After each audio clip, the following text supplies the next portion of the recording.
Baik, selamat pagi teman-teman. Di sini saya akan menjelaskan makalah saya mengenai manajemen konflik dengan judul Upaya atau Strategi Penyelesaian Konflik dalam Organisasi. Kita ketahui dulu apa itu manajemen konflik. Di sini dapat kita lihat manajemen konflik itu merupakan serangkaian aksi dan reaksi antara pelaku maupun pihak luar dalam suatu konflik. Dan manajemen konflik itu juga merupakan suatu pada pendekatan yang berorientasi pada proses yang mengarahkan pada bentuk komunikasi dari perilaku maupun pihak luar dan bagaimana mereka mempengaruhi kepentingan dan interpretasinya. Setelah kita mengetahui apa itu manajemen konflik, maka di sini kita juga dapat melihat jenis-jenis manajemen konflik dalam sebuah organisasi. Yang pertama itu konflik dalam diri individu. Konflik dalam individu itu merupakan sesuatu yang terjadi bila seseorang individu menghadapi ketidakpastian tentang pekerjaan yang dia harapkan untuk melaksanakannya. Yang kedua, konflik antar individu dalam organisasi yang saran. Maksudnya itu di mana hal ini sering diakibatkan oleh perbedaan kepribadian. Yang ketiga itu konflik antar organisasi dan kelompok. Di sini itu yang dimana itu saling berhubungan dengan era individu menanggapi tekanan untuk keseragaman yang dipaksakan oleh kelompok kerja mereka sendiri. Yang keempat itu konflik antar kelompok dalam organisasi yang sama. Maksudnya itu biasa terjadi pertentangan antar kelompok. Yang kelima itu konflik antar organisasi. Konflik antar organisasi ini biasanya timbul sebagai akibat bentuk persaingan ekonomi dan sistem perekonomian suatu negara. Konflik ini telah mengarahkan timbulnya pengembangan produk baru, teknologi, dan jasa, harga-harga lebih rendah, dan penggunaan sumber daya lebih efisien. Ini kita juga dapat melihat faktor-faktor yang penyebab terjadinya konflik dalam sebuah organisasi.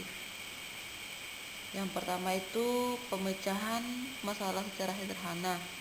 Ini terjadi karena dalam konflik itu mereka mengatasi masalahnya itu secara sederhana. Mereka hanya berfokusnya pada suatu tujuan sehingga penyelesaian masalah dalam organisasi itu tidak mendapatkan perhatian utama. Yang kedua itu penyesuaian atau kompromi. Di sini terjadi bila kedua pihak itu bersedia saling memberi dan menerima, namun tidak selalu langsung tertuju pada masalah yang sebenarnya. Yang ketiga itu tidak sepakat. Konflik ini biasanya terjadi karena tidak ada kesepakatan antara kelompok yang satu dengan kelompok yang lain. Ini biasa terjadi dengan perbedaan pendapat yang diperdebatkan. Yang keempat, kalah atau menang. Kalah atau menang itu juga bisa menyebabkan konflik dalam sebuah organisasi. Ini kan karena terjadinya ketidaksepakatan yang disertai sikap yang bersaing yang sangat kuat. Yang kelima, pertarungan atau penerbangan. Maksudnya itu ini merupakan orang-orang yang terlibat di dalamnya yang saling menembak dari jarak dekat. Kemudian mereka tuh langsung mundur untuk menyelamatkan diri sendiri tanpa mementingkan orang lain. Yang keenam tuh keras kepala. Keras kepala juga biasanya menyebabkan konflik dalam sebuah organisasi. Yang ketujuh itu penyangkalan.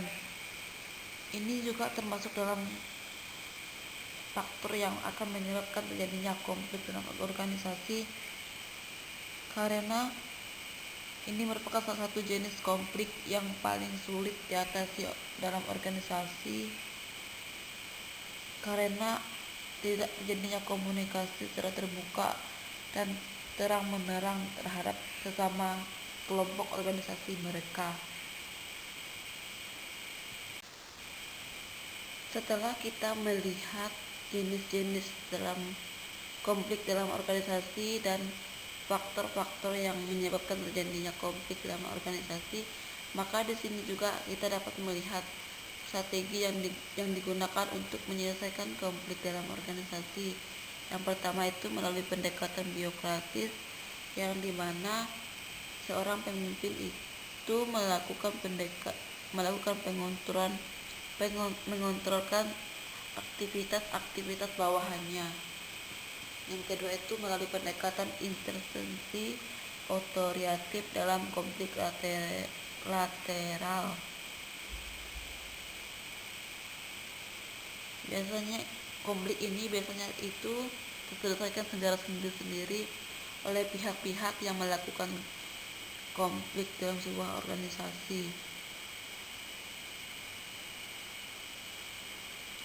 Yang ketiga itu melalui pendekatan sistem.